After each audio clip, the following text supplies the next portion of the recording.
BC सखियों ने device व मानदेय को लेकर डीएम को सौंपा ज्ञापन। उत्तर प्रदेश राज्य ग्रामीण आजीविका मिशन के तहत कार्यरत बीसी सखियों ने अपनी समस्याओं को लेकर जिलाधिकारी दिव्या मित्तल को ज्ञापन सौंपा।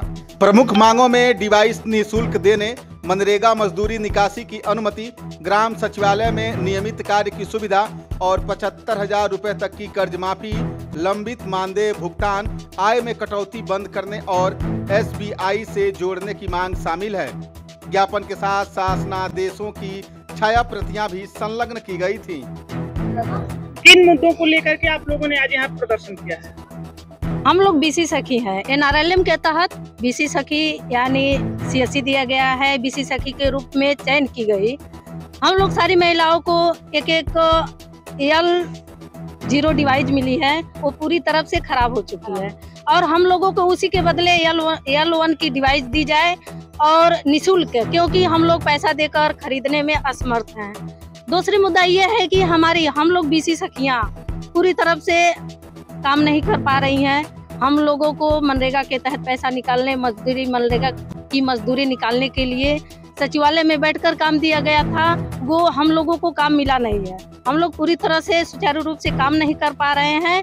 और तीसरी मुद्दा हमारी ये है कि हम लोगों बीसी सखियों का मानदेय 6 महीने मिलने थे 4,000 रुपए, उसमें बहुत सारे लोगों को मिला। बहुत सारी महिलाएं हैं जिसका पूरा मानदेय मिला नहीं अभी तक। 4 साल काम करते हो गया और हम लोगों का मानदेय जो बचा हुआ है वो पूरी तरफ से हम लोगों के पर्सनल अकाउंट में भुगतान कराया जाए। चौथा मुद्दा ये है कि हम लोगों को 75,000 रुपए सपोर्ट फंड के रूप में दिया गया था, वो हम लोग भरपाई नहीं कर पा रहे हैं, भरपाई करने में असमर्थ है, क्योंकि हम लोगों को उतना काम नहीं हुआ। वो 75,000 रुपए पूरी तरफ से माफ किया। और उसके बाद चौथा मुद्दा मेरा ये है कि हम लोग बीसी सखियां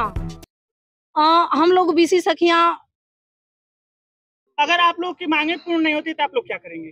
सर, मेरी मांगे पूरी नहीं होगी तो हम लोग आगे जाएंगे, इसके आगे जाएंगे और बहुत आगे जा भी चुके हैं। हम लोगों को कोई सुनवाई नहीं हो रही है। बहुत बार हम लोग लखनऊ भी गए, वहाँ सचिवालय पे भी ज्ञापन दिए, सचिवालय का घेराव भी किए, लेकिन हम लोगों को सरकार ध्यान नहीं दे रही है। हम लोगों के साथ प्रशासन ने गलत व्यवहार किया और हम लोगों का कोई मांगे पूरी नहीं हो पा रही। हम लोग 4 साल से नौकरी के नाम पे हम लोग ठगे गए हैं। हम लोग नौकरी नहीं हम लोगों को मिला है, हम लोगों के साथ ठगी की गई है और हम लोग नहीं तो अपना घर से समय देते हैं, घर का नहीं मेरा खर्चा चल पाता है उस नौकरी से, ना ही मेरी बात कुछ सरकार सुन रही है। और हम सरकार से ये मेरी प्रार्थना है कि हम लोगों को नौकरी दी गई है तो वो पूरी तरह से हम लोगों पर ध्यान दे, अस्थायी किया जाए और हम लोगों की जो मांगे है उसको पूरा किया जाए। मेरा नाम किरण देवी है। हम लोगों का एक संगठन है विशिष्ट कोरेस्पोंडेंट महिला उत्थान समिति में, मैं देवरिया की जिलाध्यक्ष हूँ।